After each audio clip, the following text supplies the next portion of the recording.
Pesimistas contra optimistas. Diferentes torres del Kremlin hablan idiomas distintos. Un asesor de Putin contradice a un portavoz del Ministerio de Relaciones Exteriores. ¿Quién será destituido? El agresor está estancado en el frente y podría desesperarse hasta tomar medidas extremas, según Occidente. ¿Qué podemos esperar de Moscú? El efecto Maduro. Otro dictador, asustado por un posible ataque estadounidense, ha desaparecido. Los periodistas han descubierto dónde se esconde y quién lo está reemplazando. Zelensky está en buena forma. Después del foro de Davos, el presidente ucraniano pronunció un discurso igualmente histórico. Un agente de la CIA como él solo podría soñar con algo así. El clan de Putin está involucrado en la emergencia que dejó sin energía a una base naval rusa clave. No hay guerra, pero los soldados están muriendo. Una nueva tragedia en Kazajistán. Una búsqueda en el palacio. Los investigadores ucranianos han llegado al representante del pueblo, la primera víctima del nuevo brote de un virus mortal. Los médicos están tratando de prevenir una pandemia. Sobre estos y otros eventos de esta mañana del lunes 26 de enero, las noticias más importantes y de última hora están al aire. Ucrania, Rusia, Bielorrusia y el mundo. Rápido, claro y directo al punto. Moscú ha confundido nuevamente sus directrices. El Ministerio de Relaciones Exteriores dice una cosa, el Kremlin otra completamente diferente. El viceministro de Lavrov, Sergei Ryabkov, informó a la agencia TASS que las relaciones entre Rusia y Estados Unidos han vuelto a la normalidad. Es decir, junto con nuestros intercambios centrados en el nivel de expertos, ha habido, por así decirlo, un retorno a la normalidad, en el sentido de que este tipo de contactos laborales están teniendo lugar en las capitales, es decir, en Washington y en Moscú.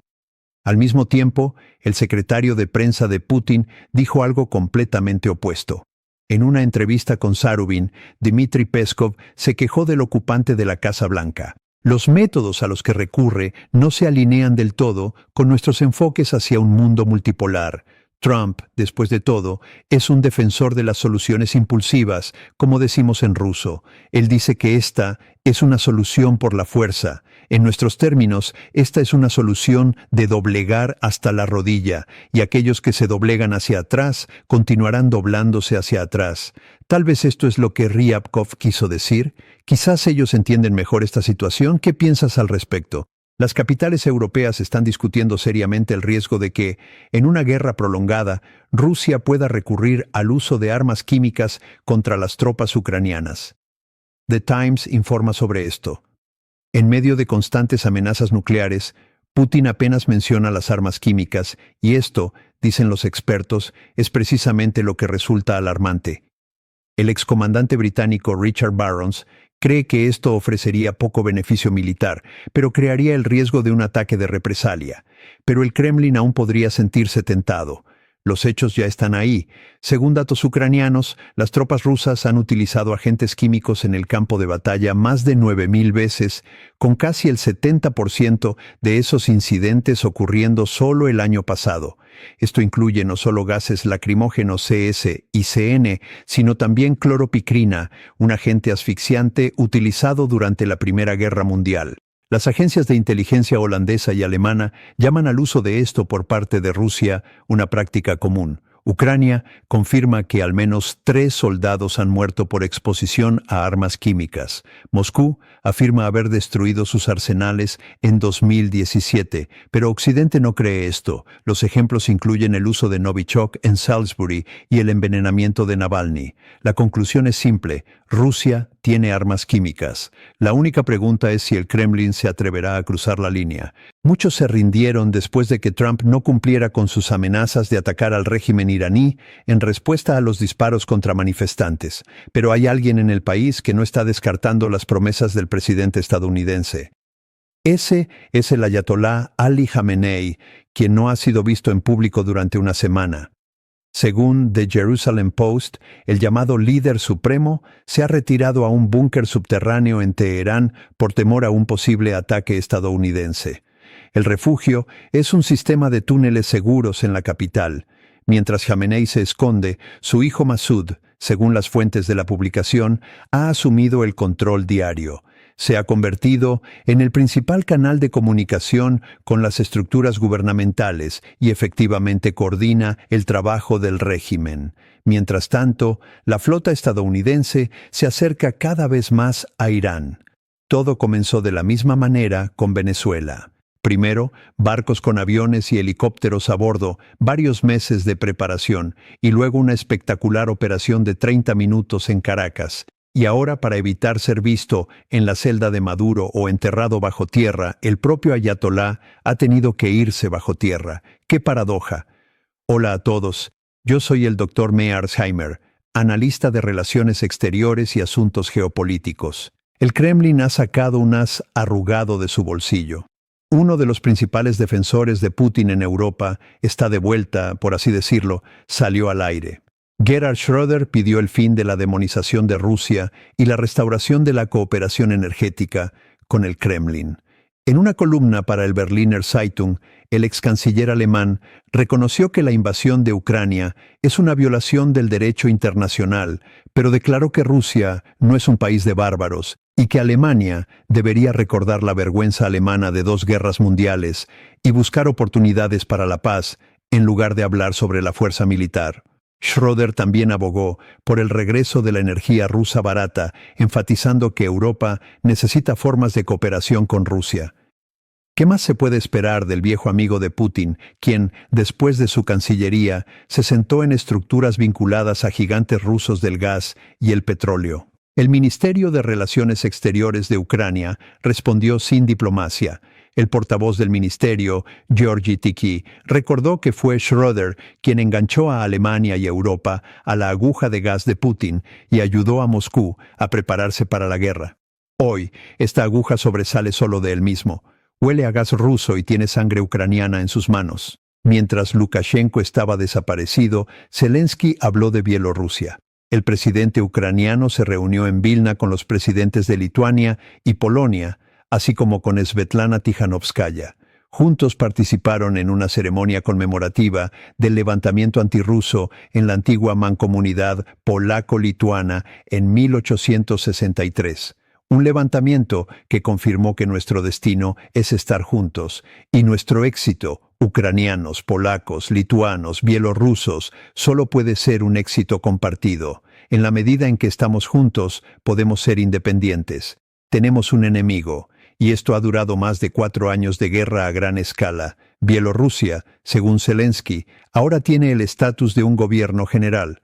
Por ahora, desafortunadamente, Lukashenko, el Spitz blanco, tiene más derechos que el pueblo de Bielorrusia. Hubo una oportunidad de cambiar esto en 2020 y estoy seguro de que habrá otra oportunidad, pero entonces apoyar a los bielorrusos no fue suficiente.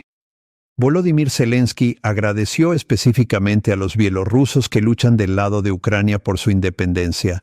En la región de Murmansk, las autoridades no han podido contener un corte de energía durante 3 días y se han visto obligadas a declarar un estado de emergencia. Según el gobernador Andrei Chibis, esto se debe a la naturaleza prolongada de la avería. La emergencia no fue causada por la OTAN o las Fuerzas Armadas de Ucrania, sino por el colapso de varias torres de transmisión de energía. Algunas de ellas tenían 60 años y ya debían haber sido reemplazadas hace mucho tiempo. Y aquí, cierta participación del clan del Kremlin es evidente. El gobernador culpa a Rossetti, que está dirigida por Andrei Ryumin. Como resultado, la ciudad cerrada de Severomorsk, hogar de una de las principales bases navales de Rusia, también quedó sin energía en la región de Murmansk. El primer ministro checo rechazó firmemente la posibilidad de suministrar aviones de combate a Ucrania. Según Andrej Babiš, la transferencia de los L-159 no es ni será. El asunto está definitivamente cerrado. El escándalo estalló tras las declaraciones del jefe del Estado Mayor General del Ejército checo, Karel Řeka, quien sugirió la transferencia de 4 aviones de combate como parte de la ayuda militar. Anteriormente, el ministro de Defensa Jaromír Suna, representando la nueva coalición gubernamental, que es escéptica con respecto a Ucrania, había declarado lo contrario. Los aviones no deberían ser entregados. Babiš llamó a la situación anormal y dejó en claro que el ejército no debería discutir con el liderazgo político del país. Los comentarios del presidente checo añaden intriga. El general Peter Pavel también había hablado anteriormente sobre la posible transferencia de aviones antidrones a Ucrania. El ejército checo tiene 24 entrenadores de combate L-159 y transferir algunos de ellos no debilitaría la capacidad de defensa del país. Sin embargo, como ahora está claro, esta flota no está disponible para Ucrania. Los investigadores ucranianos se han acercado a otro funcionario electo. Esta vez no es un miembro de la Rada Suprema, sino un diputado del Consejo del Distrito de Berehove, en la región de Zakarpatia, pero vive en un verdadero palacio. Y estas fotos son reales, a diferencia de algunos memes recientes sobre la búsqueda en la casa de Timoshenko. Según la fiscalía, el diputado olvidó declarar activos por valor de más de 8 millones de hryvnias en su declaración de activos de 2022. Las fuerzas del orden creen que esto no es solo un error, sino más bien lavado de dinero. Ahora el diputado enfrenta responsabilidad penal. Yanukovych y su PAN hace mucho que huyen a Rusia, mientras que el estilo de oro y diamantes continúa siendo una tendencia de moda entre ciertos políticos. El viejo problema no ha desaparecido. Los soldados están muriendo en el ejército kazajo nuevamente. Un conscripto murió mientras estaba de guardia en la guarnición de Ust-Kamenogorsk. La tragedia ocurrió el viernes, pero el Ministerio de Defensa confirmó oficialmente el incidente solo un par de días después. En una de las unidades militares de la guarnición de Ust-Kamenogorsk, un conscripto se disparó con su arma asignada mientras estaba de guardia. Murió a causa de sus heridas. El ministerio no proporcionó más detalles. Se ha abierto una investigación criminal sobre la muerte. Aunque Kazajistán no está involucrado en ninguna guerra, casi 370 miembros del servicio han muerto en Kazajistán en los últimos años. Casi 100 fueron suicidios. Los familiares de los conscriptos se han quejado repetidamente sobre el problema de las novatadas en el ejército. La respuesta son arrestos. ¿Quieres encerrarme? Enciérrame. No tengo nada que perder. A principios de junio, Tokayev despidió repentinamente al exministro de Defensa, y algunos podrían haber pensado que esta fue la reacción del presidente a las protestas. Pero solo unas semanas después, Ruslan Saksilikhov encontró un lugar cómodo en el Consejo de Seguridad de Kazajistán. El nuevo ministro, Dauren Kosanov, había comentado recientemente de manera cínica sobre la situación. ¿Estás al tanto de que nuestros soldados están muriendo casi todos los meses o casi todas las semanas? ¿Estás bromeando? ¿Estás bromeando? Y los soldados en el ejército kazajo continúan muriendo. Un nuevo brote de un virus mortal, esta vez no en China, sino justo al lado. Se ha detectado un brote del patógeno Nipah, uno de los más peligrosos del mundo, en India. Se han identificado 5 casos de la infección en el estado de Bengala Occidental, 3 de ellos solo esta semana. Entre los enfermos se encuentran un médico, una enfermera y un trabajador de la salud. Las autoridades aislaron urgentemente a unas 100 personas, 30 de las cuales están bajo observación intensiva. 2 enfermeras en un hospital privado cerca de Calcuta se enfermaron después del contacto con un paciente que murió antes de que se pudieran realizar las pruebas. Tienen fiebres altas y graves dificultades respiratorias. Ambas han caído en coma y están en cuidados intensivos. Su condición es extremadamente crítica, confirmó el Departamento de Salud. El virus Nipah es transmitido por murciélagos o alimentos contaminados, causa edema cerebral y neumonía severa. La tasa de mortalidad es del 40 al 70%. No hay vacuna ni tratamiento confiable. La Organización Mundial de la Salud ha clasificado durante mucho tiempo a Nipah como una amenaza prioritaria. Los últimos brotes en India se registraron en 2023 y 2024, con muertes. Las autoridades están tratando actualmente de prevenir el peor escenario, pero ya se ha informado de una víctima. La situación geopolítica que estamos observando en estos momentos refleja las tensiones crecientes que han caracterizado las relaciones internacionales en los últimos años. Las contradicciones dentro del aparato gubernamental ruso, evidenciadas por las declaraciones conflictivas entre el Ministerio de Relaciones Exteriores y el Kremlin, muestran una falta de coordinación que podría indicar divisiones más profundas dentro del poder en Moscú.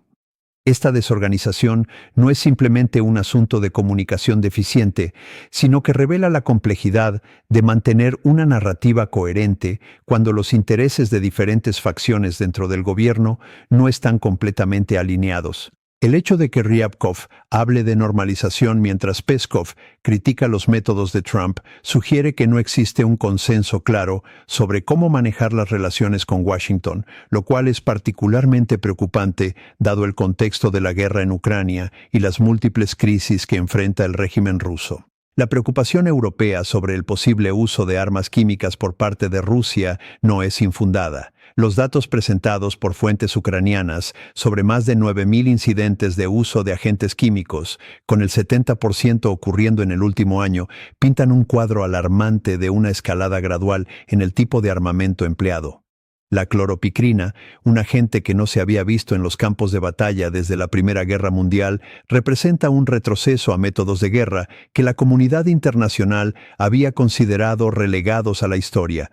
La confirmación de que soldados han muerto por exposición a estas sustancias elimina cualquier duda sobre la realidad de esta amenaza. Las negativas de Moscú de poseer tales armas, contradichas por los casos de Salisbury y Navalny, demuestran un patrón de negación que es consistente con el comportamiento del régimen en múltiples áreas. La pregunta que plantea Barrons sobre si el Kremlin se atreverá a cruzar la línea hacia un uso más masivo y abierto de armas químicas es crucial, porque tal movimiento cambiaría fundamentalmente la naturaleza del conflicto y podría provocar una respuesta internacional mucho más severa. El caso del ayatolá Jamenei, escondiéndose en búnkeres subterráneos, es particularmente revelador sobre cómo las amenazas de Trump, aunque no siempre cumplidas, tienen un efecto psicológico real sobre los líderes autoritarios. La comparación con Venezuela es apropiada, dado que la operación que resultó en la caída efectiva del régimen de Maduro demostró que la administración estadounidense puede actuar con rapidez y decisión cuando decide hacerlo. El hecho de que el hijo de Khamenei haya asumido el control diario del gobierno iraní mientras su padre permanece oculto indica una transferencia de poder de facto que podría tener implicaciones significativas para la estabilidad del régimen. Esta situación plantea preguntas sobre qué tan sostenible es un sistema de gobierno donde el líder supremo no puede aparecer en público por temor a un ataque y cómo esto afecta la percepción tanto interna como externa del poder del régimen.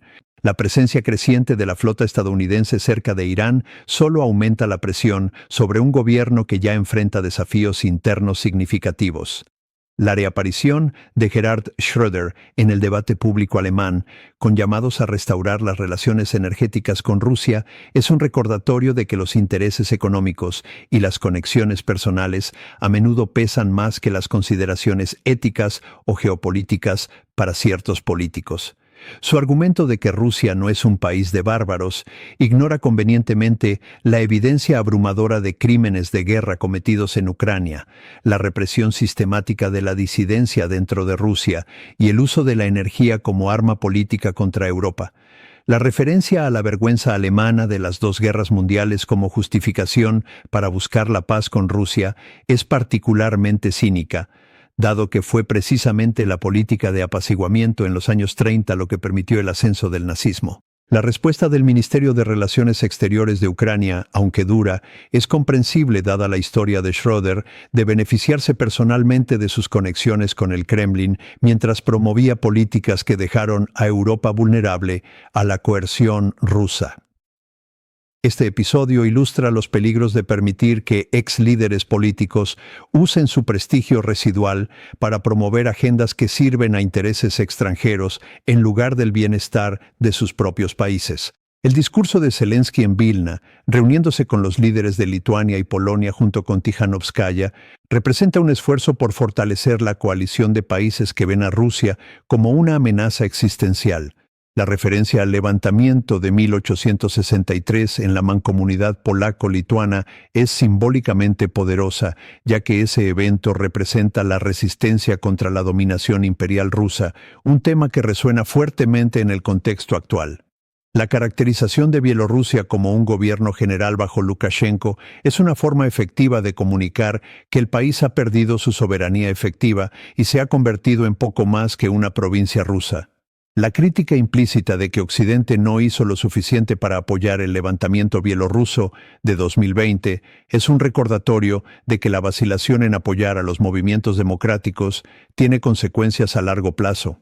El agradecimiento a los bielorrusos que luchan del lado de Ucrania no solo reconoce su contribución militar, sino que también refuerza la narrativa de que esta es una lucha más amplia contra el imperialismo ruso que trasciende las fronteras nacionales. La crisis energética en la región de Murmansk, que ha dejado sin electricidad a Severomorsk, donde se encuentra una de las bases navales más importantes de Rusia, es emblemática de los problemas estructurales más profundos que enfrenta el país.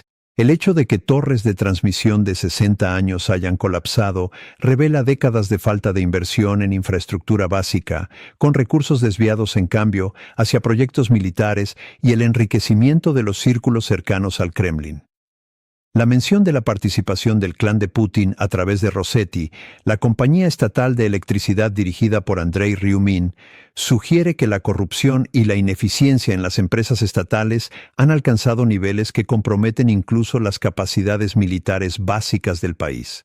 Que una base naval crucial quede sin energía, no por un ataque enemigo, sino por la simple falta de mantenimiento de la infraestructura civil, es una ironía que habla volúmenes sobre las prioridades distorsionadas del régimen.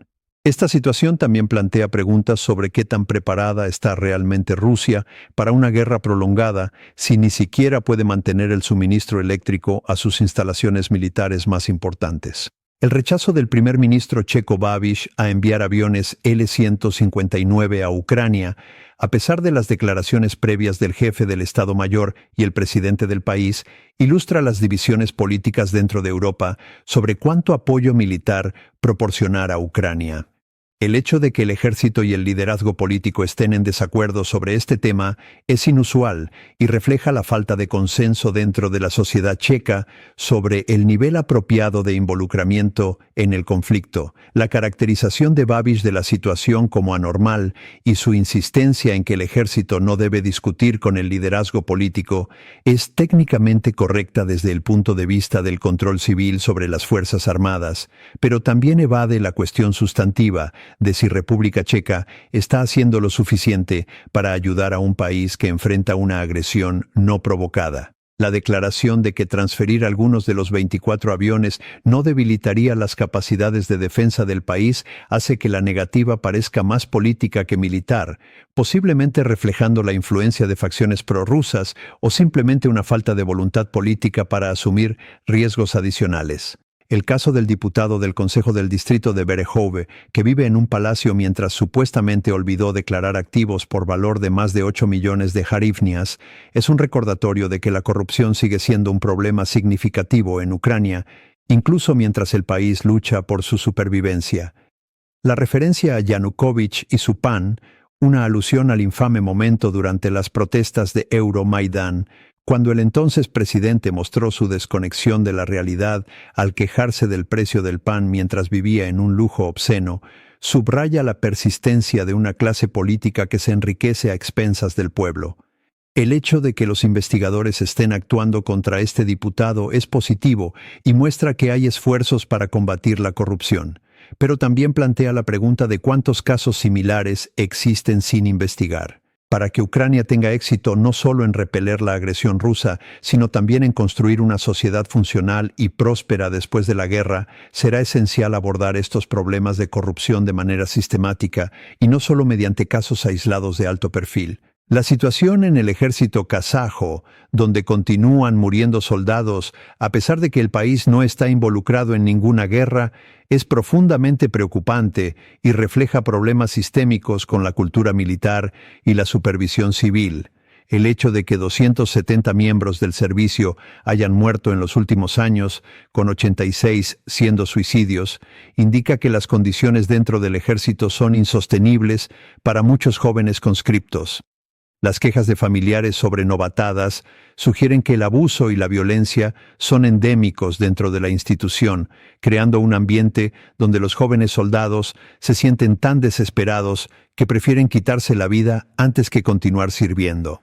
La respuesta del gobierno, arrestando a quienes protestan en lugar de abordar las causas fundamentales del problema, es típica de regímenes autoritarios que priorizan la estabilidad superficial sobre la justicia real. El comentario cínico del nuevo ministro de Defensa, Kosanov, riéndose cuando se le pregunta sobre las muertes mensuales de soldados, es particularmente atroz y muestra un desprecio completo por la vida humana. El hecho de que el ex ministro de Defensa fuera destituido pero luego colocado en el Consejo de Seguridad sugiere que el problema es sistémico y no se resolverá simplemente cambiando personal. El brote del virus Nipah en India representa una amenaza de salud pública potencialmente catastrófica que requiere atención internacional urgente. Con una tasa de mortalidad entre 40 y 70% y sin vacuna ni tratamiento efectivo disponible, este virus tiene el potencial de causar una pandemia devastadora si no se contiene rápidamente.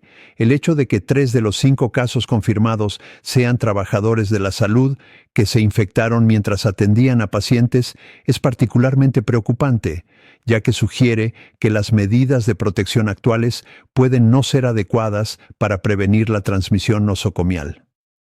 La condición extremadamente crítica de las 2 enfermeras en coma subraya la gravedad de esta enfermedad.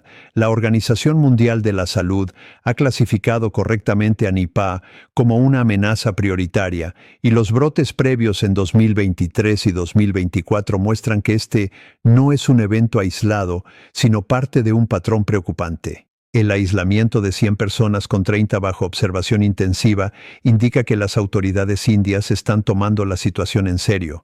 Pero dado que el virus se transmite por murciélagos y alimentos contaminados, será extremadamente difícil rastrear y contener todas las posibles vías de transmisión. La primera víctima mortal reportada es un recordatorio sombrío de que estamos en las primeras etapas de lo que podría convertirse en una crisis de salud mucho mayor si no se actúa con rapidez y decisión.